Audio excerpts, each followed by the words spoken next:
Just wanted to talk, that's all. All right. Welcome back, everybody. Welcome back. Before we get started, let me just say that I am disappointed in a lot of you. A lot of you have given up on this season already after the offseason that the Los Angeles Dodgers had. I saw a lot of comments on social media this weekend. I saw a lot of comments on the videos on this very channel in which you guys seem to have lost hope and seem to have forgotten that there's no such thing as a sure thing in baseball. Now, yes, the Dodgers did sign Roki Sasaki and Tanner Scott this weekend. They've already got Blake Snell and re-signed Teoscar Hernandez. They've had a good winter, for sure. They now have a luxury tax payroll of about $375 million, so about $74 million more than the Yankees. To many people in baseball, they are the new evil empire. But they have still got to get it done on the field. And that's what I want to talk about tonight. That the Yankees still have every bit the chance that they had last year. They've still got to get it done on the field too. But there's going to be a lot of teams gunning for the Dodgers. There's going to be a lot of hostile crowds. They're going to have to contend with their own team health. All things we'll discuss tonight. Also, a quick word about this particular podcast tonight. A lot of times on this channel, I put up a ton of visual aids.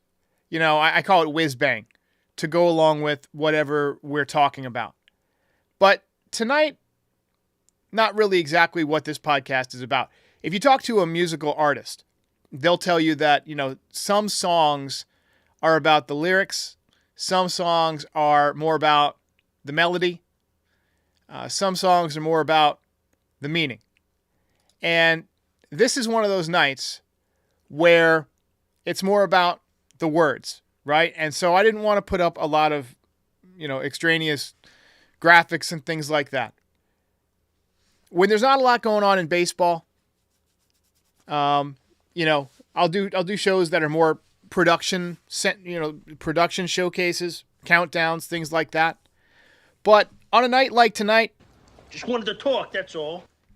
just wanted to talk. I wasn't even expecting to do a podcast today. I expected when I woke up today to have one less tooth when I went to bed than I had this morning. I was eating a cashew during a pistachio, a lightly salted pistachio during foul territory on Friday. And I shattered a molar that they had been telling me for years, you got to get a crown on this thing. And I'd been putting it off, and I finally got it today.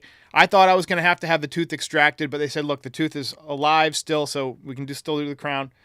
And so thankfully I'm not covered in gauze and whatnot. But I wanted to just kind of hop on and talk about this weekend because a lot of you do seem to have lost some hope. In a writer's room of a TV series, or when a screenwriter is working on a film, screenplay, or there's a play or something like that, a lot of times they'll refer to the villain, the antagonist, as the big bad. The first time I heard the term was obviously the big bad wolf, but I later heard it when they were talking about the writer's room of the show Dexter. They used to have like one main villain every year that Dexter would kill a bunch of other villains on the way to, like a final boss, the big bad. And since I've been alive, the Yankees have been the baseball version of the big bad. It began when they got Babe Ruth from the Boston Red Sox, made a ton of money off of that, became a national sensation, biggest market in the country. And so they compiled more money than anyone else, and they were able to sign all the best amateur talent and compound on that success. Joe DiMaggio, Mickey Mantle, and so forth. After the draft was instituted, the Yankees couldn't do that anymore. But when free agency began, it also aligned with the Yankees having the most ruthless owner, perhaps, in baseball history up to that point, George M. Steinbrenner III. George was often as reckless as he was as ruthless.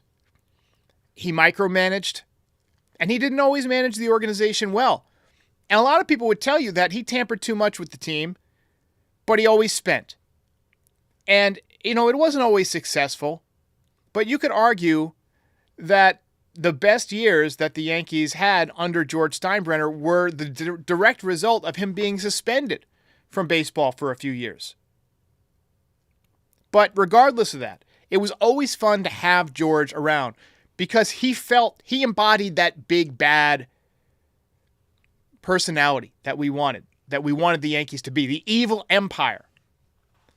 And we always felt like he was going to spend and do what was necessary to put the best team on the field. Now, Hal has spent.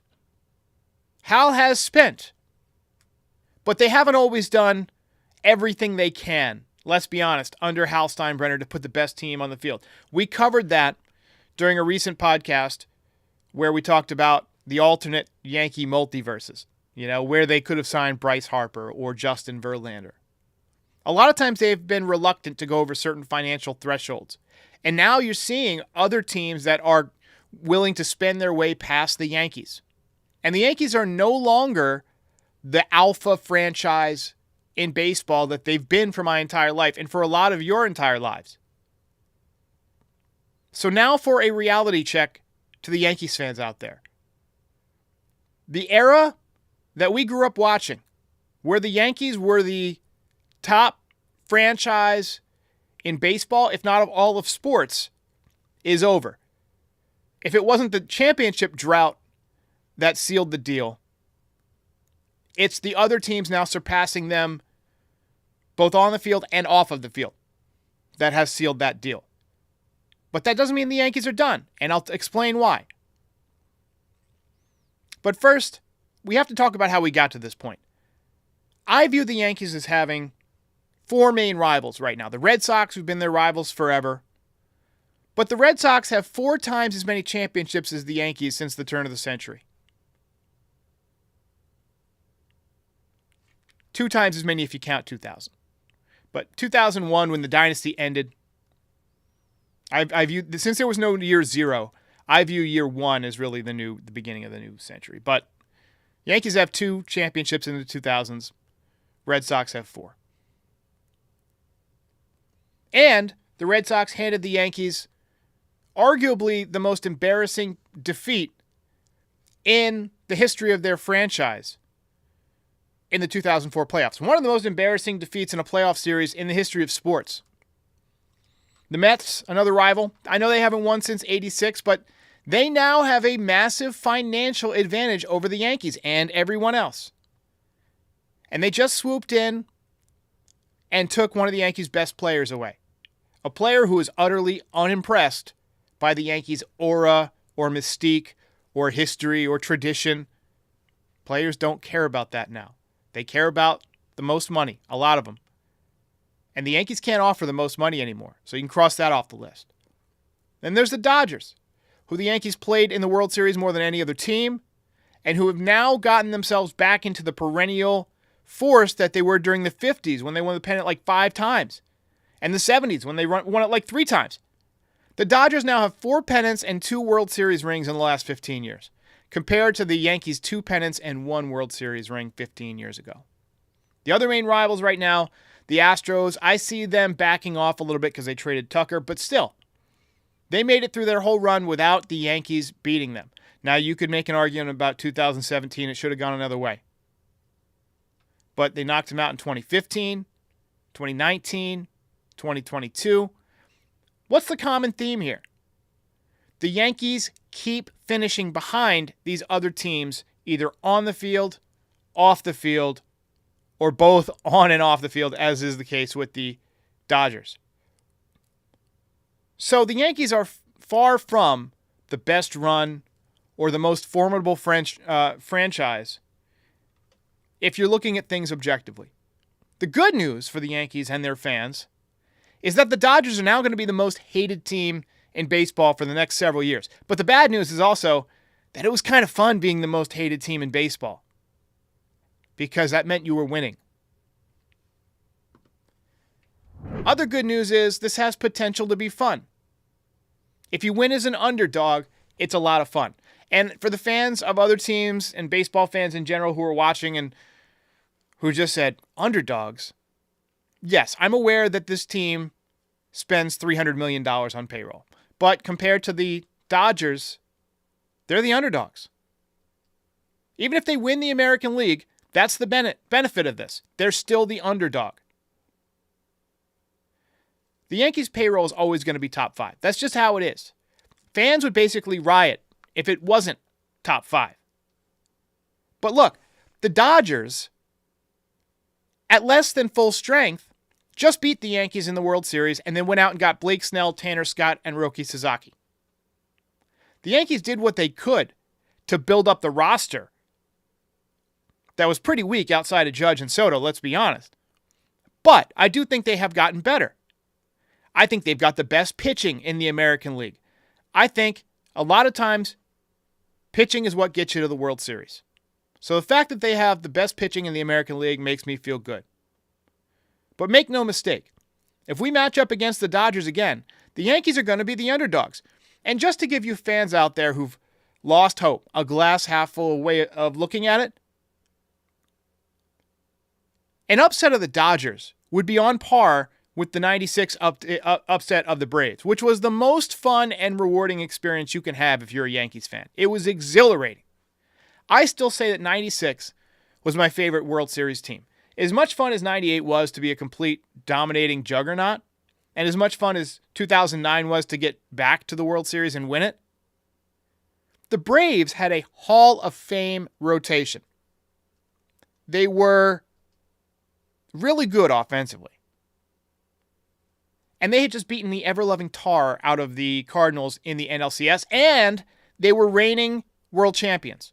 And yet somehow, the Yankees won after falling behind 2-0 in the series, and really being dominated for both of those games. They came back and they won 4 straight in Atlanta. And if you lived through it,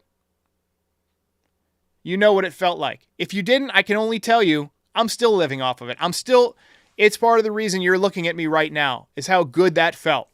I've been chasing that. It's like, that an addict who gets the first high and then chases it forever. That's how that felt. Winning that World Series, I don't know if it can be topped.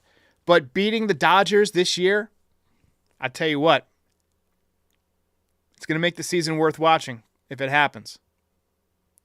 I don't know if it will happen. It's not going to be easy. But we don't celebrate climbing, a grassy slope. We want to climb the mountain.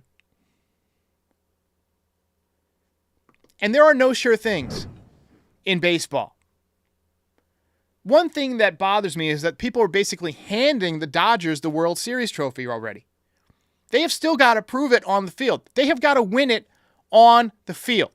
People are forgetting that Shohei Ohtani had labrum surgery after the season.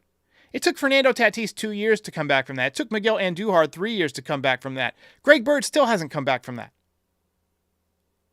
He's also had 2 Tommy John surgeries. It's far from a guarantee that he's going to be the player he was last year. It's far from a guarantee that his body's going to hold up playing 2 different positions at a world-class level. Blake Snell, who knows what you're going to get from him health-wise? He has as many bad years as good ones. Yamamoto, they gave him $325 million. He spent most of the season on the injured list with rotator cuff issues in his age 25 season. If I were a Dodger fan, that would have me worried. Roki Sasaki, never thrown a full major league season. Tyler Glasnow hasn't been healthy for a full season in forever. Health is going to be a real issue for that team. They got Mookie Betts going back to shortstop. I don't think that's a great move. Keep shuffling around this guy like that. There's going to be a lot of pressure on these guys to win, too. Every championship team will tell you that it's hard to win, but it's even harder to repeat. And that's why it hasn't been done since the Yankees won 3 straight from 98 through 2000. And when you spend the way the Dodgers have spent, every team's going to be gunning for you. I remember when A-Rod came to the Yankees in 2004. Everybody anointed the Yankees champions. Everybody said, that's it. Why even play the season? The Yankees got Sheffield too? Are you kidding me? Nobody's going to beat them. I remember at his press conference, he was talking about, this is A-Rod, he was talking about how Jeter had 4 rings at the time and how he wanted Jeter to have 10 by the time they were done playing together. Turns out they were teammates for 11 years, although A-Rod was suspended for one of those years, and they only got 1 ring together. And it took until their 6th season. 2004, ALCS. 2005, ALDS. 2006, ALDS. 2007, ALDS. 2008, missed the playoffs. 2009, they finally got it done. Excuse me. When the Miami Heat got LeBron and Chris Bosh to come join Dwayne Wade, remember what they said? Not 1, not 2, not 3, not 4, not 5. They got 2. Championships are won on the field of play or on the court or in the ring. You've got to win it. No one gives it to you. You can't buy it. You can increase your chances by spending, but there's no guarantees. The Padres absolutely hate the Dodgers. They're going to play the Dodgers every single game like it is life or death. The Phillies are going to be a handful for every team in the National League, including the Dodgers. They have great pitching, and they have Bryce Harper, who is a generational talent, who is insanely clutch in the postseason. Who knows what could happen with that match, that combination? The Mets just paid $765 for Soto. Do we really think they're going to stop there? They're going to do everything they can to get past the Dodgers. The Yankees don't have as tough a road to the World Series in the American League. They just don't. The Guardians, going to be better. Red Sox and Orioles are going to be tough. KC is getting better. They're tough. But right now, I would take the Yankees against all those teams in the postseason. I think the Yankees have a very similar path to the World Series as they had this year. Win the division, ride a good pitching staff, and 1 or 2 hot bats in the playoffs to the World Series. And if one of those bats happens to be Aaron Judge, good luck. Because when he's on, he's not stoppable. And if you pitch around him, you got Giancarlo waiting, who's money in the postseason. There's this old saying, you've probably heard before, it's not the size of the dog in the fight. It's the size of the fight in the dog. I want us as a fan base to have some fight this year. Just like I want the Yankees to have some fight. It's not the size of their payroll that's going to determine how far they go. It's the amount of fight they have, the amount of motivation they have to be the best. They can still beat anybody on any given day. So my final message tonight before we take a few voicemails is this. Don't lose hope. Don't become one of those fans that doubts your own team. And I'm sure we're going to rant against them and say they stink 80 times this year. Because that's what we do. As I mentioned, different podcasts are about different things. Post-game, all about emotion and fun and energy. Off-season, a lot of times about production and, just showcasing the team and building interest in the ball club. We're going to have some fight this year on this show. And I want you all there with me. I want you all to have the fight with me. We can do this. We can support our guys. Let's put aside the negativity. Let's put aside the win the World Series or it's a failure mentality and be the underdogs and embrace being the underdogs. Despite all the things I mentioned in this episode, the rise of the Mets, the success of the Red Sox, the Dodgers becoming one of the best teams ever on paper, the Yankees still have the reigning MVP, the reigning Rookie of the Year, another potential Rookie of the Year, MLB's number 1 ranked relief pitcher, one of the best bullpens in baseball, one of the best pitching staffs in baseball, solid, strong defense up the middle, better base running, and better defense at large this year. And they've still got one of the most clutch hitters in the postseason ever, Giancarlo Stanton. And Judge, he was embarrassed last year. He's going to make sure that he's firing on all cylinders when the postseason begins. I can guarantee you that. Volpe, Wells, Jazz, all going to be better this year. Cody Bellinger playing for another big contract. Paul Goldschmidt, the consummate professional. He posts. He's going to be there every day, a steady rock. And we're not going to blow 15 saves out of the closer spot this year. So heads up, Yankees fans. We have still got a good season, a good year ahead of us. Quick word from the guys at Foul Territory, and then I'm back with 6 or 7 voicemails.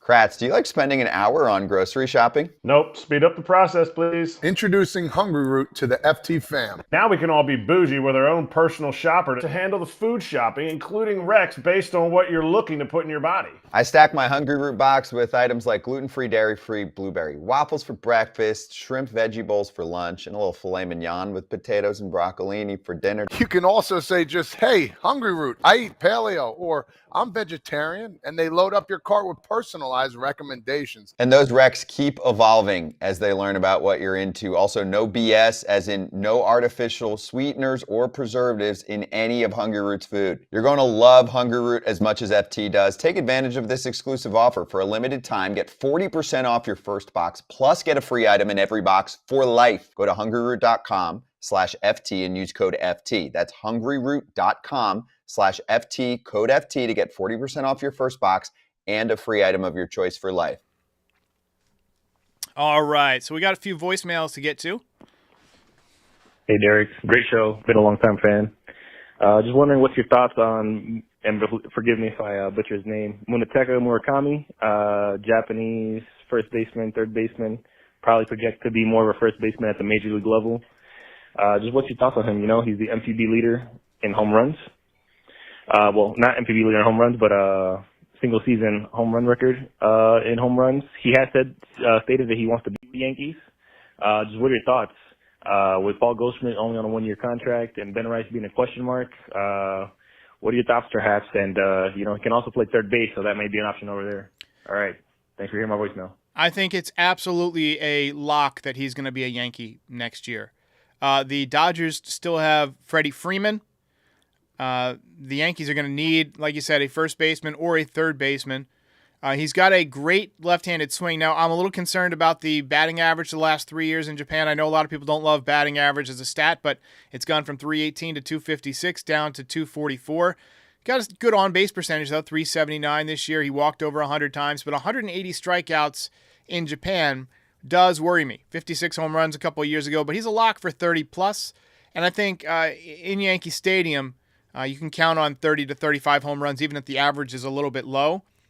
I haven't seen much out of him defensively or heard much about him defensively, but I think he's a lock to be a Yankee next year, from what I've heard. Hey, Derek, what a terrific show, man. That late night show was awesome. This is Bobby the Bear down here in South America. You are excited to have this dude hit 30-30 for 2025 Jazz.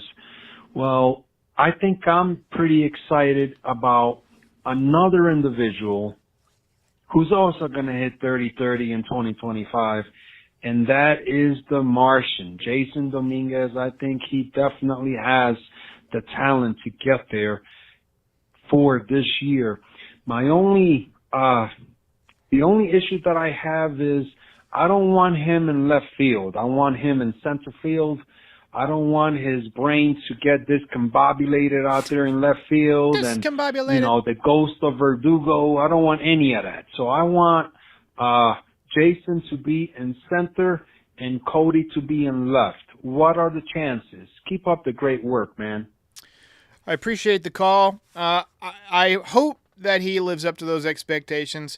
I do fear that sometimes we're putting too high of expectations on this kid, but as Michael Kay always says, you don't get a great nickname without having at least something special about you. You know, you don't become Godzilla by accident. You don't become the Martian, and people don't call you the best prospect they've ever seen for no reason.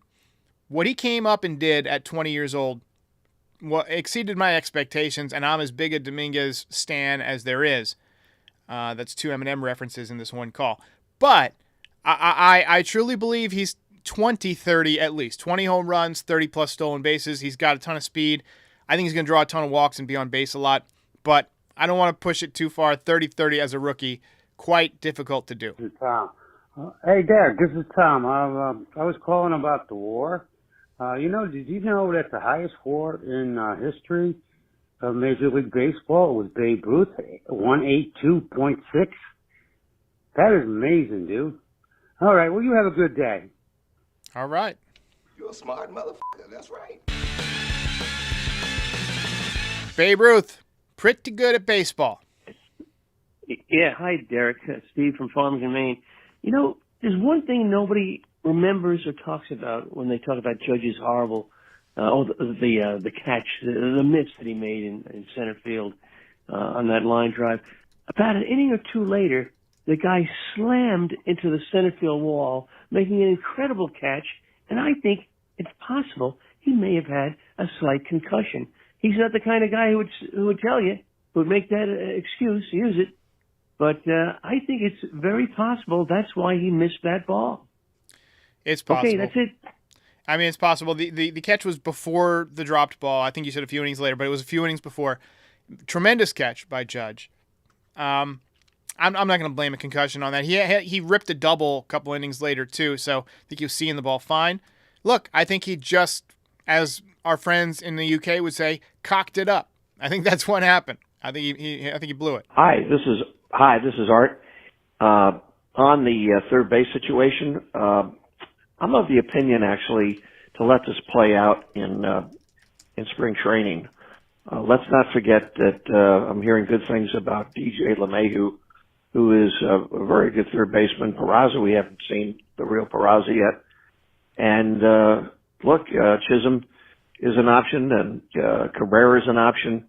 I just don't want to give up any more talent on a trade. And then free agent, who knows? Certainly not Bregman, because it could turn into another Donaldson kind of contract. So I'm of the opinion to do what we can to see what spring training gives us. Thank you for taking the call. I don't feel confident in any of our third base options right now, assuming Jazz plays second. Definitely not LeMahieu. I mean, we've seen it over the last couple of years. He's got nothing left in his feet. I mean, he's had so many foot injuries. That's where power comes from. He can't drive the baseball anymore. Peraza, yet to hit at the big league level, but yet to be really given an extended chance at the big league level. And then, there are some free agents available, but, I brought up a few of them in a recent show, and there's just not a lot of options out there that are a perfect fit, right? I mean, you could go out and spend on Bregman, but he's kind of over the hill, and he doesn't play well, like with the stadium dimensions. Arenado's over the hill. You could go out and get IKF. We know who he is. He can't hit. McMahon from the Rockies. They don't want to deal him. Brendan Donovan, he's going to be extremely expensive to trade for, and the Cardinals probably don't want to deal him. I don't see a great fit out there. So it might come down to Peraza. We'll see. He's who I've got penciled in right now. What's going on, Derek? Happy New Year, brother. Can't wait for 2025 Yankees baseball here. Regular season's coming up. Pitchers and catchers in a couple weeks. Getting excited, man. The question I had to pose to you here, I thought maybe be a little bit different than usual. I wanted to see, or at least ask, I have a feeling that the Yankees are coming to a close here on their off-season acquisitions. Agree. I'm not saying they're going to be done for the moves for the year, but before the season, I think it's going to be wrapping up pretty soon. Do you think the Yankees should go after another offensive bat, whether it's a third base or a second baseman, a Polanco, Brendan Rodgers, Brendan Donovan, just a guy of that type? I don't think they're obviously going after Arenado or Bregman. Too big of a dollar sign there next to their name. Or do you think, or would you rather see them kind of attack the bullpen and try to get two lefties brought in? Hopefully somewhere in there we try to move Stroman, but try to get somebody like Andrew Chafin and maybe Tim Hill back or something. Just was curious which side of the fence you'd be sitting on there, if you had a preference one way or another, and why you thought that would make the team better opening day for the long run. All right, brother, have a good one. Again, I think let's go Yanks. I think if you can pry Donovan away from the Cardinals, he would be the best fit. Left-handed swing. I like him as a ball player. He's young. Would cost you an immense amount in prospects. But I'm not crazy about our prospects, and we're one of the lowest ranked farm systems, so the Cardinals might not view our prospects that favorably. I know the Yankees don't want to deal Spencer Jones. If you could get Donovan for Jones, I would make that deal. You know, I think there's room out there somewhere for a baseball deal to be made. Do you remember when they needed a first baseman and they picked up Luke Voit, and out of nowhere he was great for a couple of years? I'm hoping something like that is out there, that there's some third baseman out there that has been overlooked, that's maybe a minor league journeyman, 27, 28 years old, who the Yankees really like analytically. But the problem is that every team has access to these analytics now, so you don't make it very far unnoticed these days. But maybe there's somebody out there that the Yankees can pick up and, improve the squad a little bit. But, I really would like Brendan Donovan if there's some way you can get it done. All right, ladies and gentlemen, thanks for all the calls. Thanks for all the likes and all that stuff. Be sure to like and subscribe. We're going to wrap this one up. I'll be back Friday with a conversation with Terrence Cam out there in L.A. For now, we'll see you next time. Keep your heads up, Yankees fans. Hey, while I've got you here, be sure to like the video and subscribe to the channel. Pinstripe Territory is the official Yankees podcast of the Foul Territory Network. We are home to the #1 most watched MLB postgame show on YouTube since 2021. We're here after every Yankees game and for reactions to all the best news and rumors during the offseason. Be a part of the show by calling into the voicemail 718-899-1068. Try to keep it clean for me. And if you ever miss us on YouTube, be sure and subscribe on all your favorite podcast platforms. Go ahead and rate us 5 stars. It'll help other people find the show. Thanks for watching. See ya.